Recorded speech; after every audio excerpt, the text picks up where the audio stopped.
الحمد للہ رب العالمین والصلاة والسلام علی سید الانبیاء والمرسلین اما بعد۔ محترم بھائیو، آج میں جس موضوع پر بات کروں گا وہ ہے سماع موتیٰ۔ سماع موتیٰ میں علماء دیوبند اور مماتی علماء کے درمیان اختلاف ہے۔ ہم وہ اختلاف بیان کریں گے اور اس پر جو دلائل ہے وہ بھی ہم بیان کریں گے۔ لیکن اس سے پہلے اگر آپ لوگوں نے ہمارا چینل ابھی تک سبسکرائب نہیں کیا ہے، لہٰذا ہمارا چینل سبسکرائب کریں اور یہ ویڈیو دیکھ لیں۔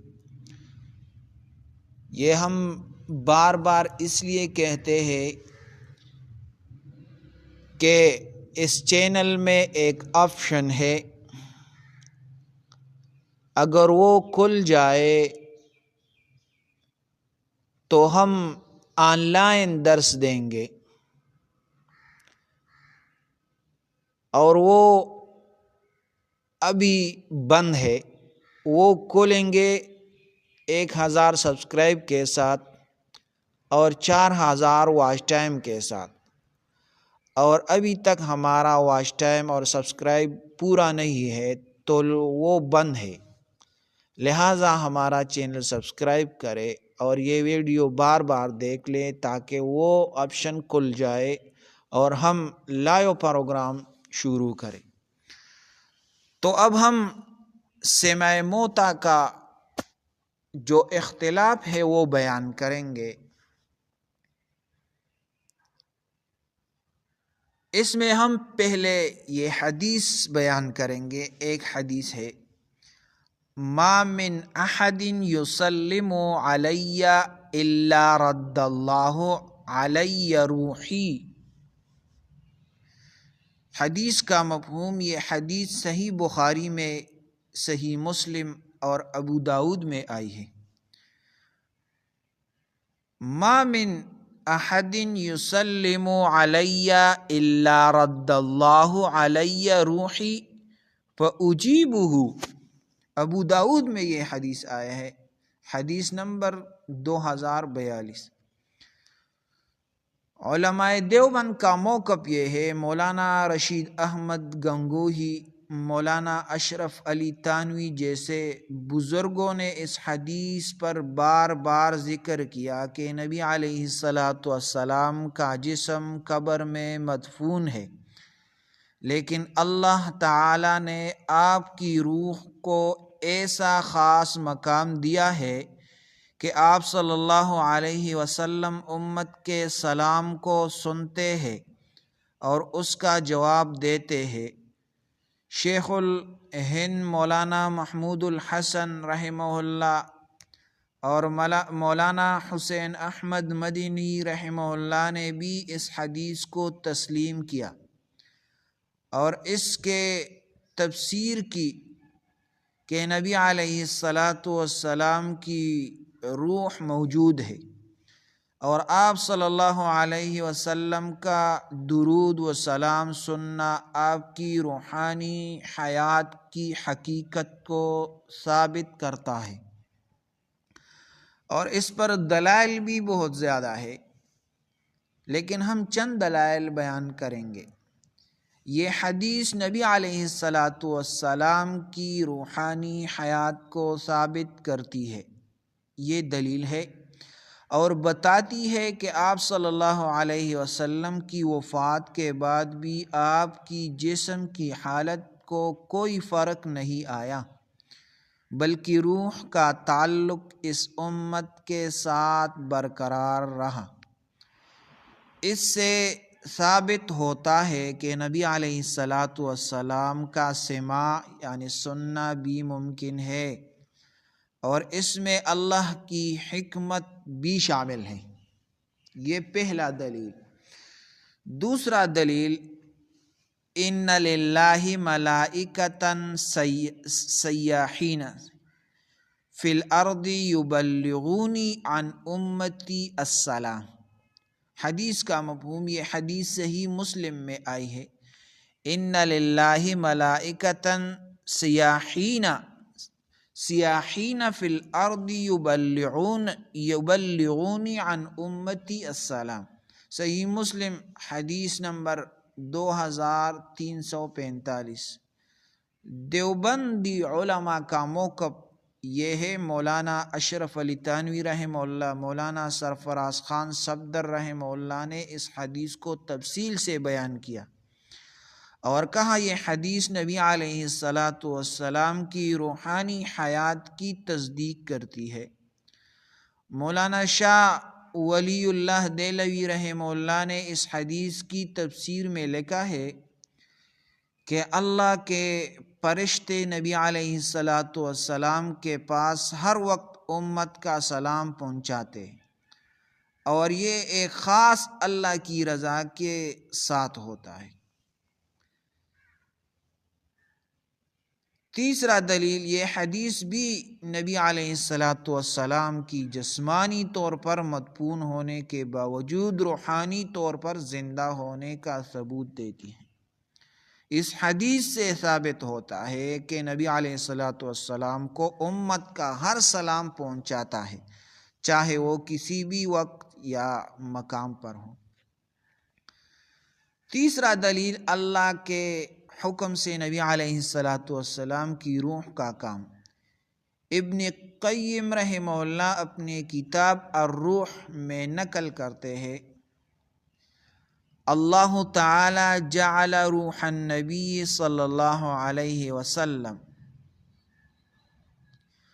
فی مقام علیم لا یحدہ الزمان والمکان وان روحہ قائمۃ فی الارض تحت لؤلؤ من النور۔ اس طرح عبارت ہے ابن قیم رحمہ اللہ کتاب الروح میں۔ دیوبند علماء کا موقف اس کے بارے میں، مولانا رشید احمد گنگوہی رحمہ اللہ نے فرمایا نبی علیہ السلام کی روح اللہ کے حکم سے کبھی بھی جسمانی طور پر محدود نہیں ہو سکتی۔ آپ صلی اللہ علیہ وسلم کی روح ہمیشہ زندہ ہے اور آپ کو امت کے درود و سلام سے آگاہ رہنے کا خاص حق دیا گیا۔ مولانا اشرف علی تھانوی رحمہ اللہ نے لکھا ہے کہ نبی علیہ السلام کی حیات برزخی ایک حقیقت ہے اور ہم اسے تسلیم کرتے ہیں، کیونکہ اس پر نہ صرف قرآن اور حدیث کی دلالت ہے بلکہ صحابہ کرام کا عمل بھی اس بات کو ثابت کرتا ہے۔ اس عقیدے کے مطابق نبی علیہ السلام کی روح کا زندہ ہونا اور آپ کی ذریعے امت کی ہدایت کا تعلق برقرار رہنا ایک اللہ کی حکمت ہے جو اس بات کو ثابت کرتا ہے کہ نبی علیہ السلام کا سماع ممکن۔ دلیل نمبر 4، تفسیر ابن کثیر میں روح نبی علیہ السلام کا سماع۔ ابن کثیر نے اپنی تفسیر میں لکھتے ہیں کہ النبی روحہ فی النور ومعرفتہ تبقى فی تقدم ویسمع السلام من امتہ حین تسلم علیہ۔ اس طرح عبارت ہے، تفسیر ابن کثیر میں یہ لکھا ہے۔ دیوبندی علماء کا موقف یہ ہے، مولانا اشرف علی تھانوی رحمہ اللہ، مولانا حسین احمد مدنی رحمہ اللہ نے اس بات کو تسلیم کیا کہ نبی علیہ السلام کی روح برزخ میں زندہ ہے اور آپ صلی اللہ علیہ وسلم کو امت کا درود و سلام اللہ کی طرف سے پہنچایا جاتا ہے۔ اس بات پر اختلاف نہیں کہ نبی علیہ السلام کی قبر مبارک میں روحانی طور پر کوئی حرکت اور سماع ممکن ہے۔ تفسیر ابن کثیر کا یہ اقتباس نبی علیہ السلام کی روحانی حیات اور آپ کی سماع کو ثابت کرتا ہے۔ اس کے مطابق نبی علیہ السلام کا سماع صرف روحانی طور پر ممکن ہے اور اللہ کی خاص حکمت سے آپ صلی اللہ علیہ وسلم اپنے امتیوں کے سلام کو سنتے ہیں۔ دلیل نمبر 5، سماع موتا کی فقہی تشریح۔ دیوبند کے فقہ حنفی میں بھی سماع موتا کو مستحب اور موافق شرع قرار دیا گیا ہے۔ علماء دیوبند کے نزدیک نبی علیہ السلام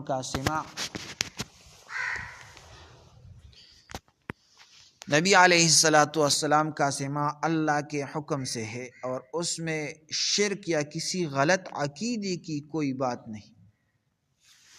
فقہ حنفی میں یہ عقیدہ ہے کہ نبی علیہ السلام کی روحانی حیات آپ کی وفات کے بعد بھی برقرار ہے اور آپ صلی اللہ علیہ وسلم امت کے حالات سے آگاہ ہے۔ مولانا رشید احمد گنگوہی رحمہ اللہ نے اس بات پر وضاحت دی ہے کہ نبی علیہ السلام کا سماع امت کے درود و سلام کا نہ صرف عقیدہ بلکہ یہ مفہوم بھی قرآن اور حدیث سے ثابت ہے۔ یہ تو علماء دیوبند کا موقف اور اس کے دلائل تھے۔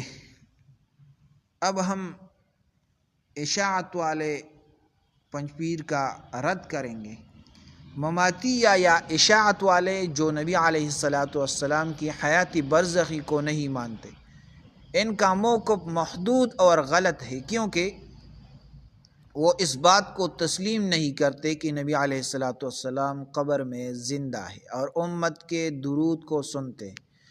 ان کا خیال ہے کہ نبی علیہ السلام کی وفات کے بعد کوئی روحانی یا جسمانی اثر نہیں رہتا، لیکن دیوبند علماء کے مطابق سماع موتا ایک صحیح عقیدہ ہے جو حدیث اور تفسیر سے ثابت ہے۔